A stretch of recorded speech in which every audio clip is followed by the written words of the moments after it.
just what the hell are Steam reviews actually for? Because we're basically seeing Valve's review system get a little bit bent out of shape and be used in kind of interesting ways. Today, it's going to be in the context of one of 2026's biggest indie games, one beloved by millions that is, well, facing its second review bomb.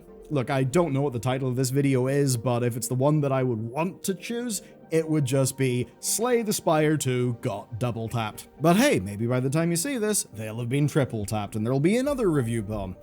It is interesting though. So, Slay the Spire 2 is an indie darling that some people are very, very mad at. I mean, just look at the graphs.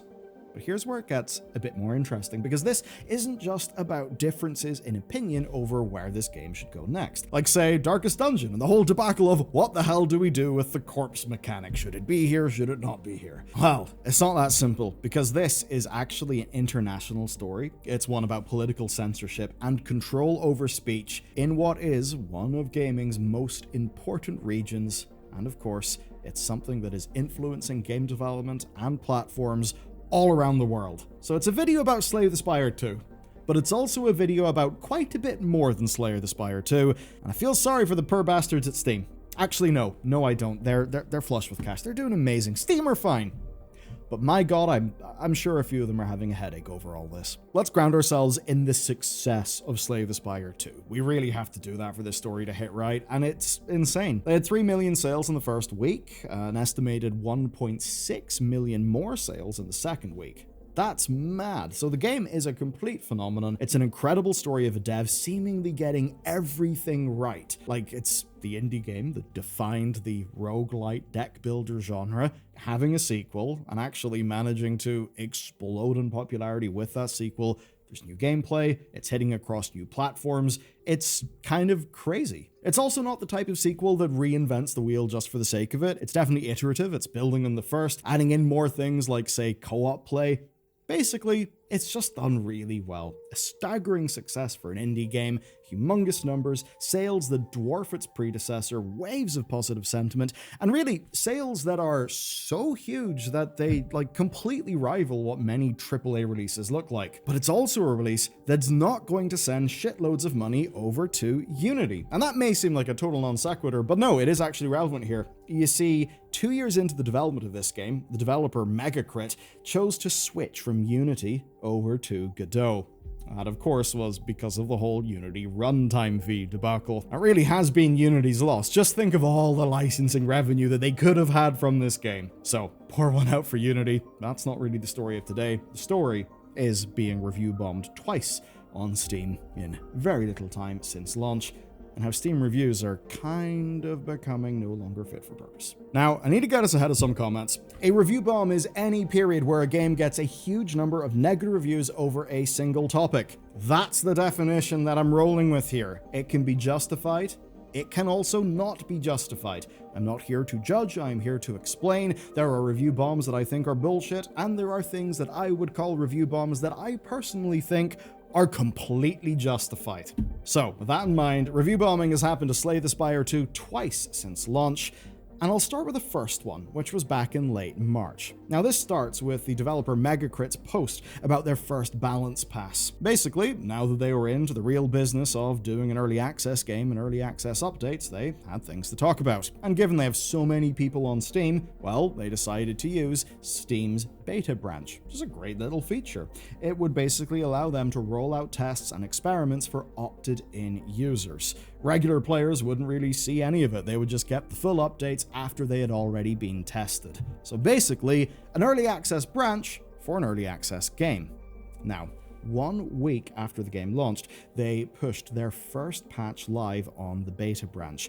It replaced some placeholder artwork, it added a phobia mode, it reworked or updated many effects and builds in-game, specifically ones targeting infinite card combos, basically just making them a bit harder to achieve. Now, it's the type of thing where, in a roguelite, you can just absolutely bust the mechanics if you kind of get all the right things, get all your build craft right. Sometimes it's really cool and fun. Other times it ends up being so powerful that it, well, sort of devalues other builds and isn't really great for the health of the game. Now, in this case, the response was brutal. Players bombarded the Steam reviews with complaints. There was more than 15,000 of them.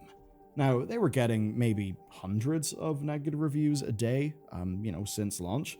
They were, of course, getting many thousands of positive reviews. But this apparent change in sentiment was so stark that it got, headlines all across the industry. Players were demanding revisions for specific card changes. They complained that high-level players weren't really being considered here, like high-end, really advanced players.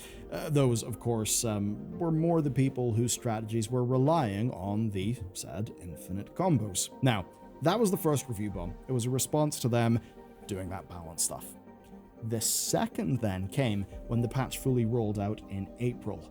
And wow, things got worse. As of the time of writing, Slay the Spire 2 has got more than 17,000 negative reviews. It's dropped its recents to 58% positive, and overall, it's at 68% positive. That really matters because it's now below the all-important 70% threshold, which is what will get you tagged as being mixed reviews on Steam. If you're a dev, you really don't want to be seen as mixed. I mean, who goes to a game on Steam, sees mixed, and thinks, oh shit, I need to buy that now. Pretty bad for the devs. So, this would then seem like a very simple story, right? But probably looking at the video runtime and thinking, well shit, how are you gonna get a full video out of this one? It should be simple. An indie dev reaches a massive audience, devs and audience disagree about where the game should go, and then players pull whatever levers they've got in order to voice their displeasure. But there's another part here, because the players who are complaining, well, they're not just doing Steam reviews. Steam reviews are only one of the ways that they can reach the devs. Steam's audience is international, but it's not equal, and different parts of the world use Steam a bit differently. And because of this, Slay the Spire 2 and the developer Megacrit are the latest to feel something that's cropped up on international Steam over the last few years. And that's the Chinese language Steam community. They know how to leave a negative review. And for Megacrit, that's actually a real important audience. You see, the original game, Slay the Spire 1, was a slow grower whenever it launched in 2017. It actually launched to only 2,200 sales. So very much like they went from 2,200 sales in 2 days to millions. It's crazy. Now, their co-founder, Casey Yano, told VentureBeat that the outsized success did not come until a Chinese streamer played the game. And then China ended up making over 30% of the game's sales. So, turns out, Slay the Spire was huge in China. And in the months after the 1.0 release, they'd actually reached 1.5 million. So, yeah, huge Chinese audience. And that means that the sequel was primed to be a massive hit for what actually is Steam's largest audience, which isn't America, it's not EU, it's China. So many people playing on Steam. Of course, playing on international Steam, often using a VPN. And with that, we get on to Slay the Spire 2, because its success with Chinese audiences is absolutely humongous. So, simplified and traditional Chinese now make up the single largest review language share. I just think it's easier to combine the two of them, and when you do, it's 51.22%. The next down is English at 37.27%, and everything else is below 3%. So it's huge. But where things do get interesting is the review splits. So no other language is below 85% positive. Just about every territory, every group of people playing this game loves it. But simplified Chinese is sitting in at 43% positive, with 29,000 positive reviews against 38,000 negative ones. That is quite interesting. Why is the feedback so negative from one language as opposed to the others? And of course, this is negative feedback based on balance changes to the game, right? And it's an early access game. That's the sort of thing that just about everybody does expect. There will be balance changes. Some of them may be controversial, and if you look at most of the other languages, you see that people have not flipped out with negative reviews over these changes. So what's going on? Why have people just not given early access feedback the normal way? Well, here's where the story continues to get more interesting. So, when Megacrit rolled out their patch to the beta branch, they were openly asking for feedback. There's actually an in-game button for submitting issues. There's also the company's Discord. That's an option for leaving feedback. Players can still post in the Steam community forums. But none of those things are easily available to players in China. And that's where this actually gets interesting. So back in 2017, Steam's community features were all blocked by default for Chinese users. Discord has been banned in the country for years, Twitter, X, the everything app, it's also blocked. And that means that often players access Steam and game information through social media or companion apps like Heybox, as Game Discover Co. recently highlighted. And I'm glad he did, because this is the kind of thing that Western audiences are just literally not aware of. And so while loads of those things are banned, the international Steam store and launcher, well, those are not banned. And this ends up creating a really fascinating problem, especially for a game that is popular in China. And that is, well, Chinese players cannot give feedback in most of the proper places because they're not able to access them. But the one thing that they can access is Steam reviews. And the game that suffered from this most famously, I would say, is actually Overwatch 2. You see, 2/3 of the negative reviews for that game came from players punishing Blizzard not for existing or doing Overwatch 2 the way that they did. No, it was for pulling out of Chinese markets. And we saw similar things with Helldivers 2 and PlayStation's lovely PSN region locking. Wasn't that a great unforced error? Nice work, lads. And then there's the fun topic of what I'm just gonna call cultural problems / quirks / issues / disagreements. Now, even Chinese developed games like Wuchang Fallen Feathers were accused of rewriting history. There's the Taiwan-made Devotion that was accused of containing a meme about Xi Jinping. Now, beyond that, there are more regular things like, say, translation issues that have hit games like Stardew Valley, Hollow Knight, Silksong, and loads of others. Now, the thing here is that this type of regional concern could really apply anywhere. And the complaints are not in themselves invalid.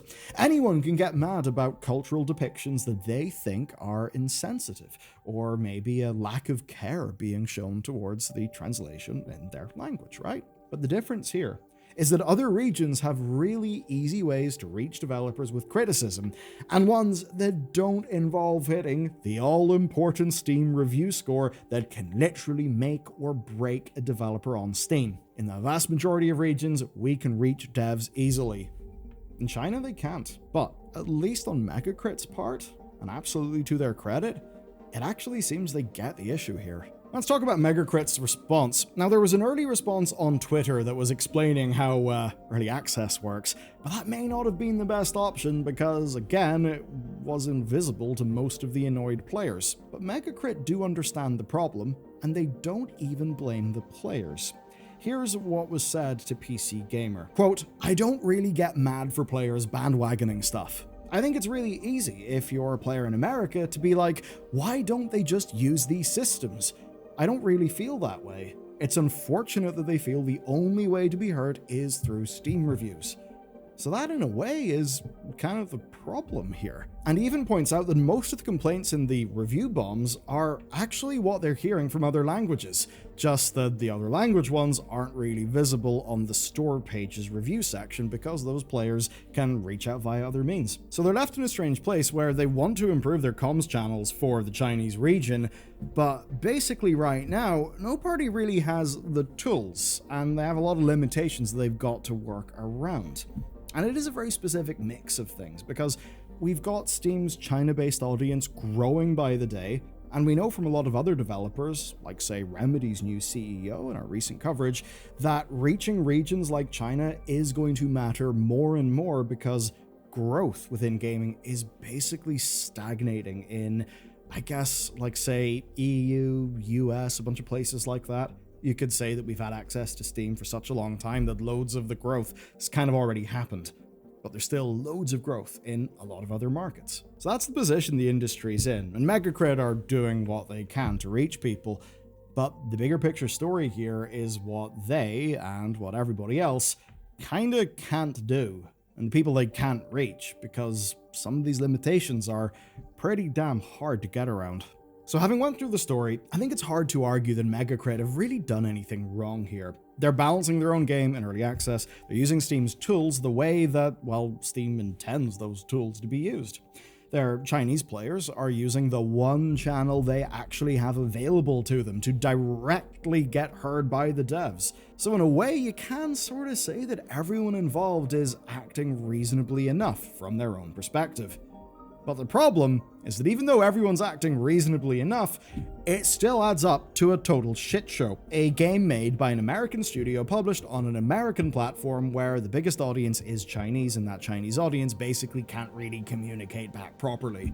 It's a disaster, and now its public-facing score is being shaped because one government has cut its own citizens off from nearly every other way of talking to the people that make the games that they love. And they do love Slay the Spire. They played a huge part in Slay the Spire 1 being successful, and whenever 2 came out, the Chinese audience showed up in droves to support that game. Now, of course, to you and me, support doesn't necessarily look like a series of review bombs. I can kind of see that, but you have to think about it from their perspective. They can't really do much else on Steam. That's what they end up doing. Now, Megacrit aren't really equipped to fix this problem, and Valve didn't build Steam to solve problems like this, because this is basically what external censorship looks like whenever it reaches a storefront that assumes people can talk to developers. And of course, Slay the Spire 2 is just today's version of this story. The next one's already coming. Any game that reaches real scale with Chinese audiences basically lands on the same Steam page with the same review ratio, the same problems. Literally, if you just go and look at popular games on Steam and you start to look through the review breakdowns by language, you'll generally see that the traditional and simplified Chinese language reviews are a good bit more negative. Now, is that because those players themselves hate the devs and are super negative? Or is that because, as we've now found out today, they don't really have much other way of actually being heard by the devs on the platform that matters? Seems to me that's the largest problem we've got here. And my message with this video is that none of the conditions that created this are changing. Megacrit's going to patch their game. Players will eventually move on. Maybe some of the people who left negative reviews will flip their reviews back to positive. Maybe. But the systems that have resulted in this problem are still there. They are just about held together, mostly because no one has a better answer yet. If you have one, I don't know, please, tell Steam, tell Valve, tell the CCP if you're able to do that. That was partially a joke, but what isn't is that you should also tell your hand to put itself on its mouse or to tap in your screen on the box that's about to replace my head, because there you're going to learn about Stop Killing Games, not in the EU, but in the US of A, because they've had progress there as well.